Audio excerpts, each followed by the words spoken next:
I69 North, Michigan. See, still that blizzard is going through. Weather advisory until 7 p.m. today, Thursday. This is the rest area.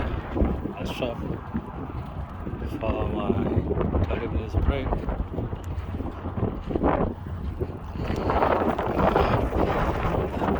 The interested are clean, but I don't know about the US highways, state highways and county roads. I don't know, I have to head after 100 miles.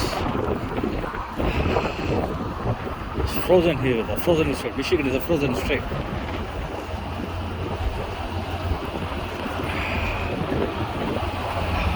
Temperature, chill temperature here.